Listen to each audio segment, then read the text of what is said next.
I hope you like perpetual hype, kids, because the Edge of Eternity's pre-release hasn't even got here yet, and we're already revealing cards from Spider-Man and one card from Avatar. Yes, preview season hasn't officially started, but is this not a preview season? Is this not a preview season? Are you not entertained? This video is brought to you by Gamegenic that I use to protect all of my games. Not just Magic, but I use dice for Warhammer and sleeves for my board games. More on that in a moment. If you're a long-time Magic fan like myself, you're probably a little bit tired. Hell, there's a chance that if you came into the game more recently and aren't an old-school player like myself, let's say you came in with Final Fantasy, for example, or maybe Fallout or Doctor Who made you take the plunge, you might also be feeling a little bit burnt out or bombarded. Here's a little anecdote. I was up late on Wednesday filming standard gameplay that nobody watched, but I'm not begrudging of that. I know that the viewership for my standard gameplay will be lower, and I'm just trying to capture and cultivate a newer part to my audience, a new segment to my audience. People who want to hang around and chat about standard and see standard gameplay. But I was up late doing that because there's an early access event that starts early hours of the morning, 9 a.m. in like Pacific time. That means it's going to be like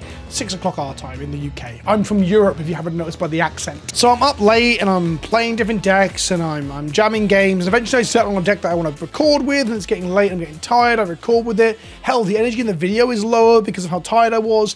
Then I start chopping it together in the editor. I'm thinking to myself, maybe I'll just wait till tomorrow, but I'm actually just wanting to get ahead of the curve and get a bit of a scoop on getting a deck out that I think is fun. A combo deck involving the sacking of tokens and similar to shoot your opponent in the face. As I'm editing it up, as I'm starting to feel the genuine throngs of I am tired and I probably should just go to bed at this point, Spider-Man spoiler started. It's Comic-Con this weekend and we start getting Spider-Man stuff.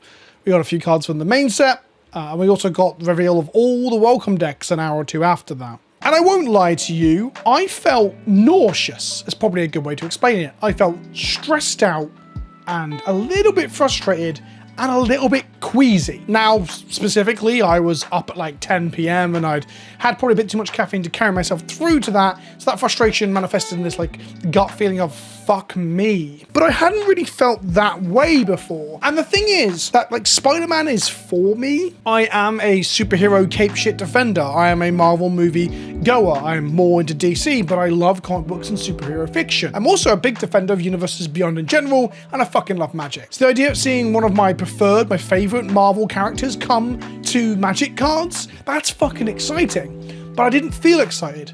I felt, I guess, a little bit sick and a little bit numb. And that's because Edges of Eternity hasn't come out yet. I'm recording in the early access event, the pre-release is this weekend, and the full set release is the week after.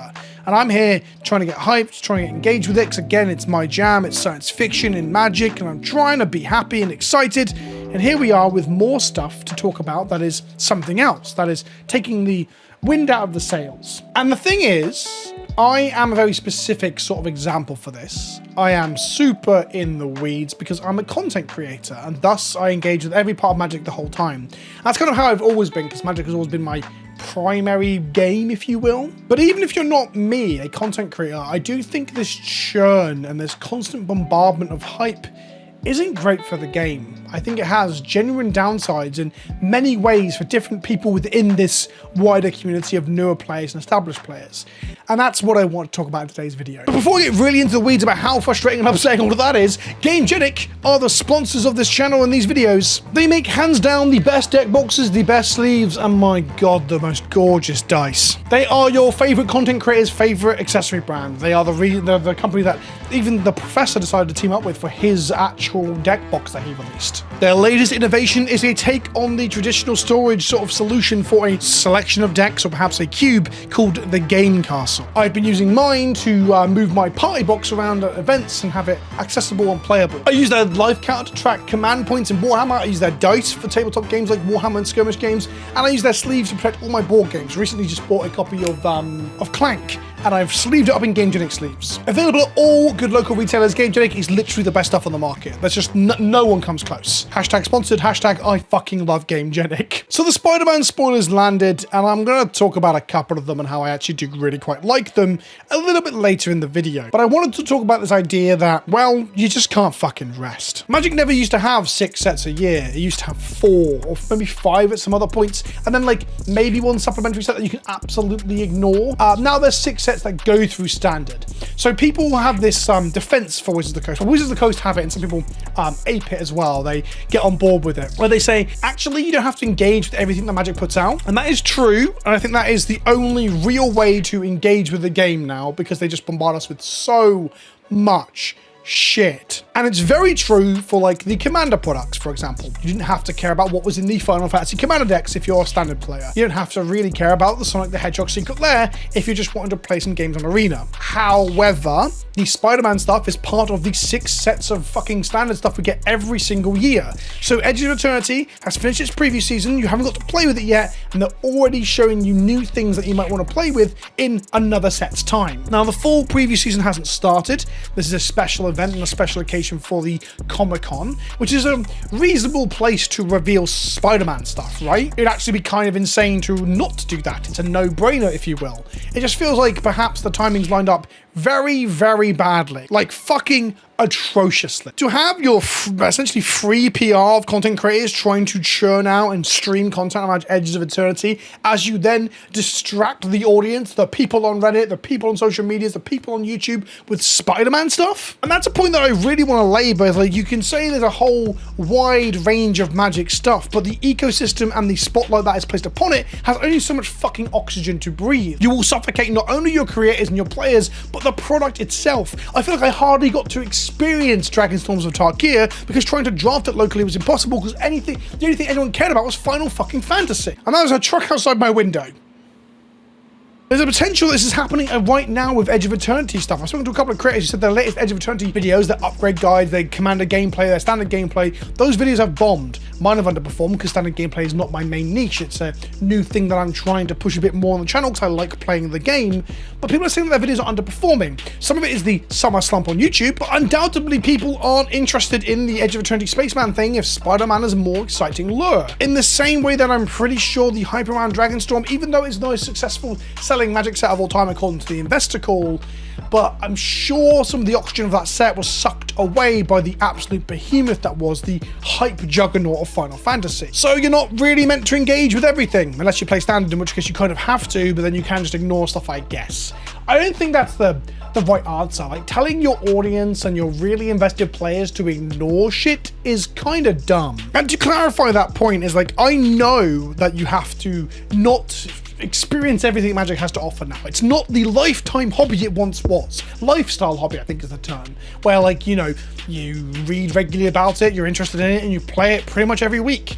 That is a thing you can still do, but you can't be invested in everything. There's too many formats, too many cards, too many releases.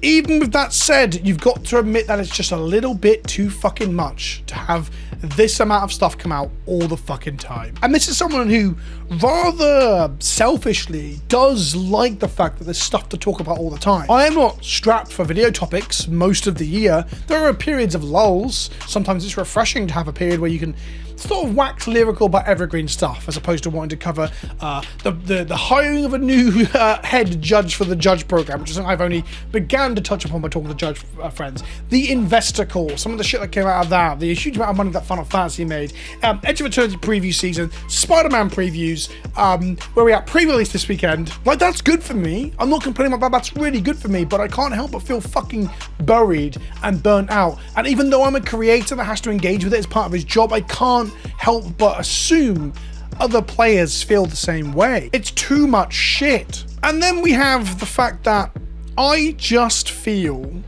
that Spider-Man is unexciting, and I was gonna say I don't know why, but I think I do know why. Firstly, most of these cards are from the welcome decks, and thus they are hideously underpowered. And I say hideously, that sounds derogatory. I don't mean it like that. They're underpowered for a purpose and for a reason. These are the welcome decks to help new players get into the game, so the complexity is lower, and they're not looking to put, like, you know, the next competitive staples or entire archetypes into these welcome decks. That wouldn't be appropriate for the product itself. It'd probably make it expensive to get hold of. The yada yada yada. They're welcome decks. I get it. They're intro packs, but you don't really get people excited about a new product line by showing them a load of intro pack rares. Now, there's a point to be said here about welcome decks and intro pack rares just being collectibles within Spider-Man Magic crossover that should appeal to people outside of the hobby already.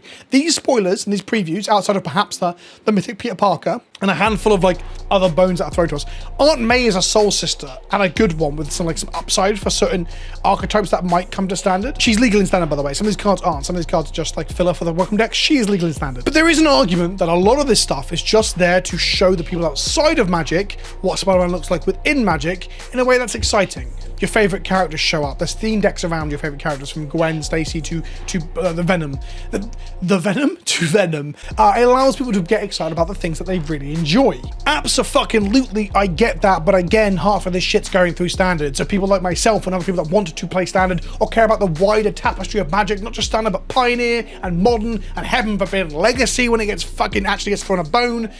Anything beyond Commander, those people have to fucking pay attention to this shit. And this is like my first sort of takeaway or conclusion that I get from all of this, is that the reality is that it's absolutely fine that they show shit to an outside audience to get them interested in Magic. In the way that, for example, Doctor Who and Fallout didn't fucking matter if you just want to play Pioneer and Standard. You might grumble and feel like the artistic integrity or the aesthetic principles of Magic have been marred, have been damaged, have been dirtied by these new things coming in, but ultimately you don't have to give a fuck. The bit that is incompatible with that attitude and with that sentiment is that we've stuck all the Universes Beyond stuff through Standard. And I get some of the arguments for it. You want people to come in and see their favorite cards and be able to play them in Standard. You don't want people to come in, buy boosters and buy packs and buy product and not be able to play their cards in their local events. However, that argument doesn't fucking stand up to scrutiny, does it? Half the shit we're showing the new players are welcome pack cards from Spider-Man Eternal that aren't legal in Standard anyway. If you want to play Venom Eddie Brock, the 6 mana 6/4 menace, when another creature dies, put a counter on Venom.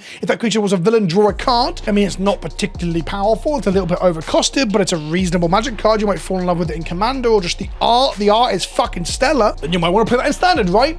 Well, you can't, because it's part of a welcome pack, you dickhead. How about the 2 mana White Cloud isn't flashy enough for you? Cheering for the best equipment in your deck doesn't make you excited. What if Cloud X Soldier with his like fucking 17 lines of text and all the shit that he does is what you want to do in Standard? Or maybe Tifa. Maybe Mono Green Tifa ain't your jam, but the Naya Tifa is. Those are Commander cards. The multicolored Cloud and Tifa are Commander cards and thus don't go through Standard and thus don't fit into this narrative that actually are just giving new players ways to play with their cards by putting them through Standard. And furthermore, Standard is kind of an afterthought generally, right? In the investor call, Chris Cox talked about how there's 22,000 or 26,000, whatever the fuck it is, game pieces in Magic, and they're all cross-compatible or backwards compatible as a unique selling point. And a thing they wanted to explain to the investors that all of these cards that they keep printing and all the old ones and new ones can all be played together. Well, only in some formats, right, Chris? And you're not talking about Legacy, are you? You're talking about Commander, because that is the focus, because that's where the majority of people play,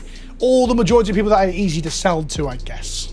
Maybe there's a rejuvenated effort to make 60 card formats matter. There is the hiring of a judge manager by Wizards of the Coast at the moment, so that does suggest that there's some push to make organized play make more sense. But the reality is there isn't enough incentive being made to make people play these formats outside of Arena. And Arena's primary reason that 60 card formats are so popular, alongside Brawl, which I believe is the second most popular format on there, is because Commander isn't on there. The promos, the organized play structure, the systems in place right now, and the support that they get is not enough to encourage people to get down to their stores to play constructed Magic. I am considering it, I want to, but again, trying to play constructed standard 60 card Magic in my local area is fucking near impossible. And thus, why the fuck are we putting it all through Standard anyway? Why are we making all of Magic care about every single set? Because then they aren't fucking ignorable, are they? But all of that aside, let's say you don't give a fuck about Standard, let's say you just care about Commander. Sure, you can ignore Spider-Man if you don't like Spider-Man, but still, it's a lot of shit coming at you all the fucking time. We had an Avatar spoiler. Yeah, that's right. If you didn't know, there's an SDC, this one here, San Diego Comic-Con, I believe. Is it San Diego? New York? I don't know where the Comic-Con is. It's in the other part of the world, the part of the world that we don't travel to at the moment, because it's quite rapid descent into fascism, I guess. Well, there's a fucking card for that as well. It's interesting. There's an interesting point there that it's showing us. That's a good teaser. One card mentions allies. Allies are coming back in Avatar. I like that as a lead.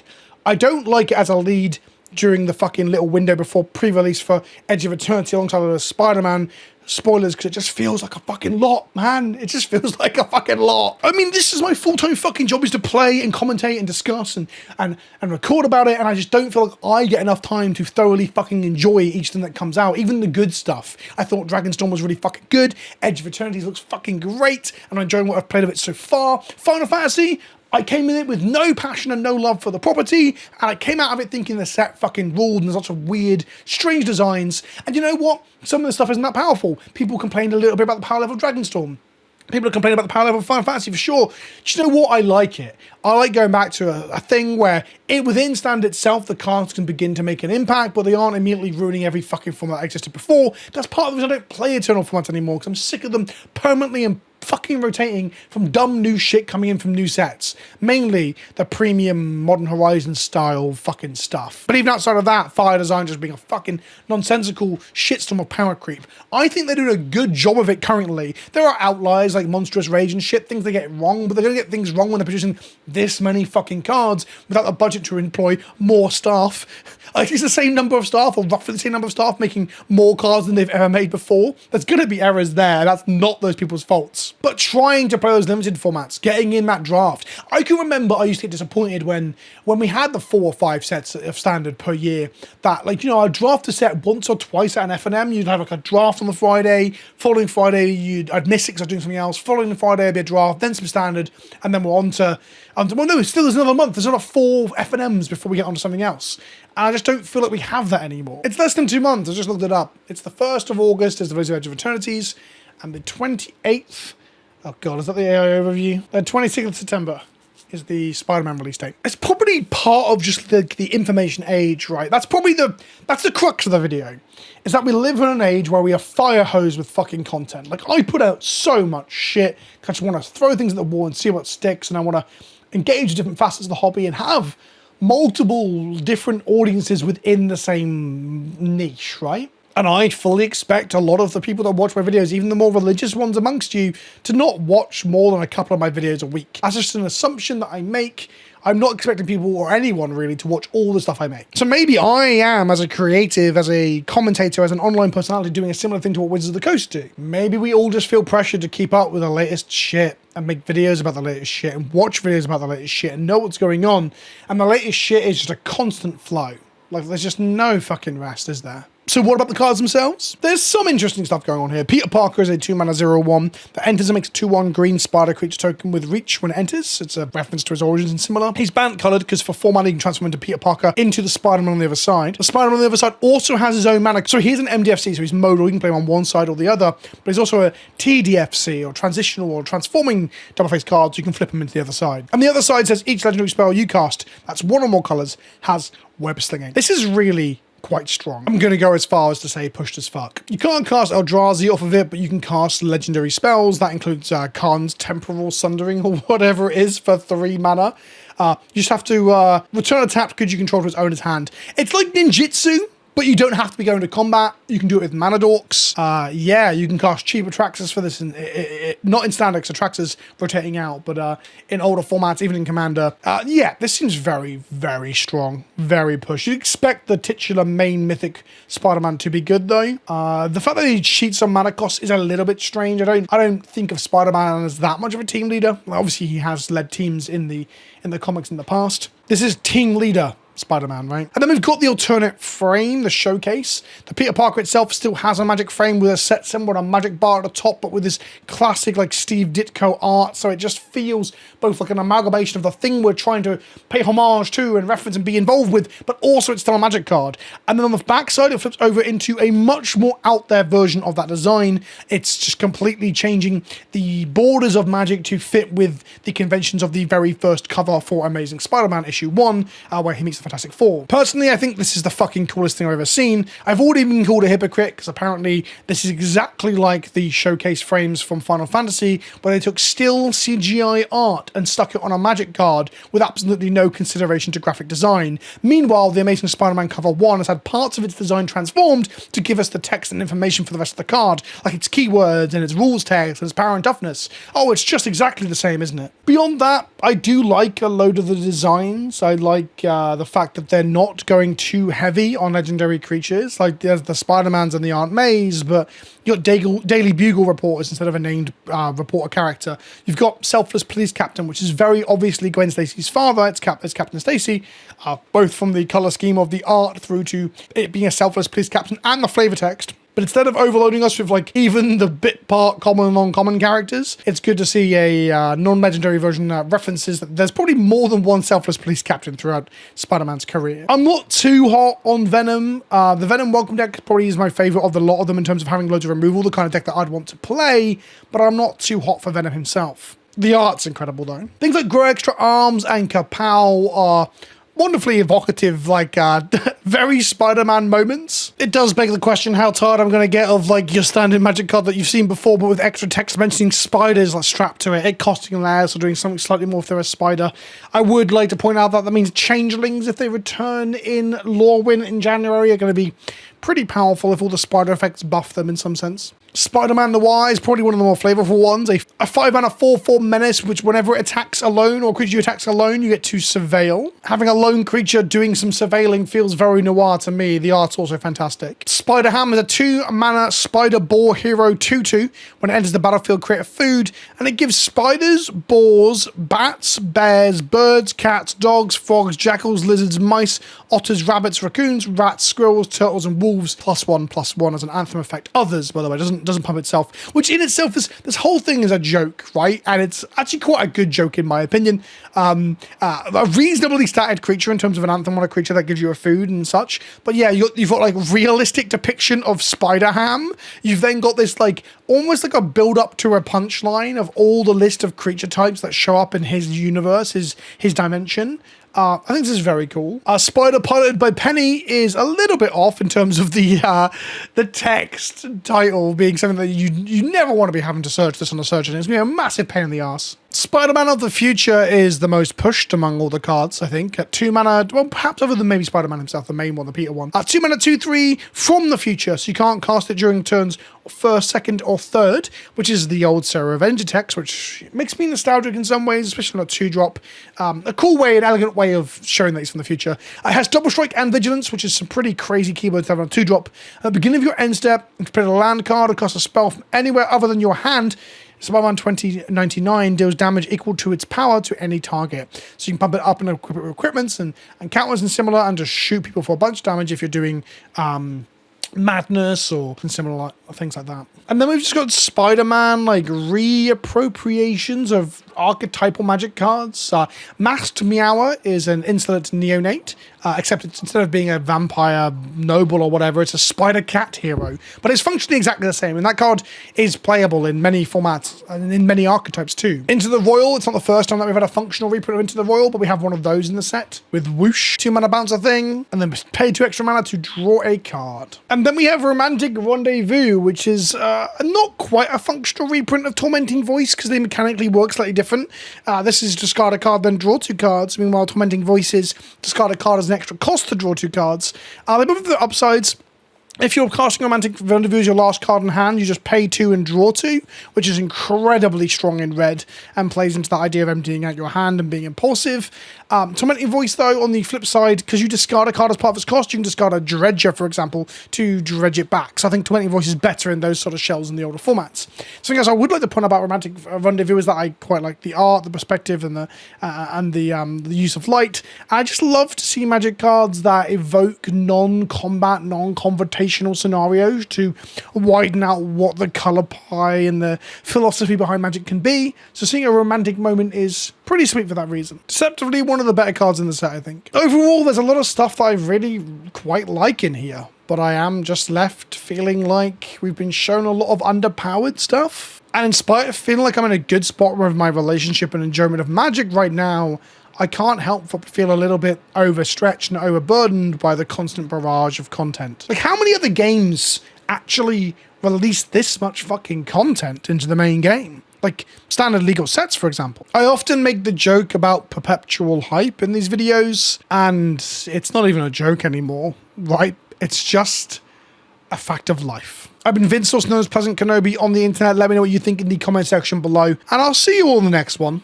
I'm sorry if I sound downbeat in this one. I don't know.